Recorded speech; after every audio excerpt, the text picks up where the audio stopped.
बिस्मिल्लाहिर्रहमानिर्रहीम।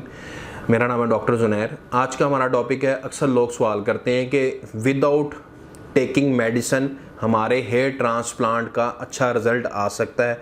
तो थोड़ा सा मैं आपको गाइड करता चला जाऊँ। अगर आपने अभी तक हमारे चैनल को सब्सक्राइब नहीं किया तो फ़ौरन सब्सक्राइब के बटन पर क्लिक कीजिए और साथ ही घंटी के बटन को दबाना मत भूलिए ताकि आपको हमारी आने वाली वीडियोस बर वक्त मिल सके। शुक्रिया।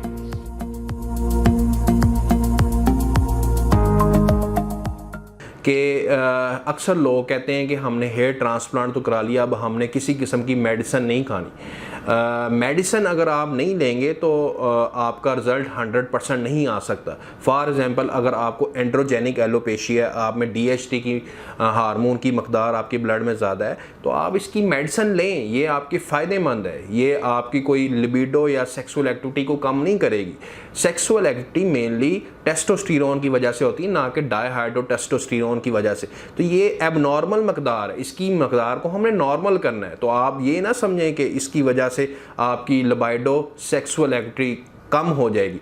तो आप अगर आपने अपने बालों को बचाना है तो आपको मेडिसिन लेनी पड़ेगी। अगर आपने हेयर ट्रांसप्लांट भी करवा लिया है, अगर आपको एंड्रोजेनिक एलोपेशिया, जो हमने आपके बाल लगाए हैं, वो भी गिर सकते हैं अगर आप DHT की मकदार को, DHT की हार्मोन के लेवल को लेवल पे नहीं लेके आए। लेकिन उन पे DHT का इफेक्ट कम है as compare to already present बाल, यानी आपके जो एग्जिस्टिंग बाल हैं उस पर ज़्यादा उसका असर है as compare to transplanted hairs. तो आपके जो पीछे के बाल हैं वो अगर जड़ते जाएंगे तो आपको इतना अच्छा रिजल्ट महसूस नहीं होगा कि हेयर ट्रांसप्लांटेड हेयर्स तो रह जाएंगे, लेकिन जो आपके ऑलरेडी प्रेजेंट बाल हैं वो टूटते जाएंगे।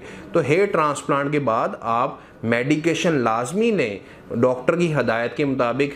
अगर आपको एंड्रोजेनिक एलोपेशिया है तो आप फिनास्ट्राइड लें, मोनोक्सिडिल का इस्तेमाल करें, PRP हर 2 महीने बाद करवाएं, बायोटिन लें, विटामिन E लें, जिंक लें।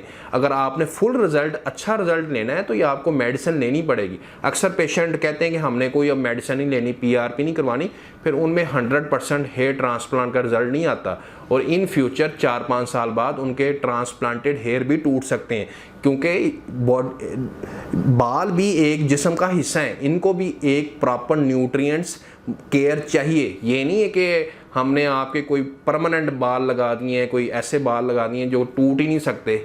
इनको भी केयर चाहिए, इनको भी न्यूट्रिएंट्स चाहिए। अगर आप इनकी केयर करेंगे तो ये लाइफ टाइम रहेंगे, अगर नहीं केयर करेंगे तो ये भी टूट सकते हैं। तो ये थी हमारी आज की वीडियो, उम्मीद है आपको पसंद आई होगी। मज़ीद आपको कोई सवाल हो, वहाँ स्क्रीन पे मेरा नंबर चल रहा है, आप मुझे व्हाट्सएप कर सकते हैं, कॉल कर सकते हैं। अल्लाह हाफिज़।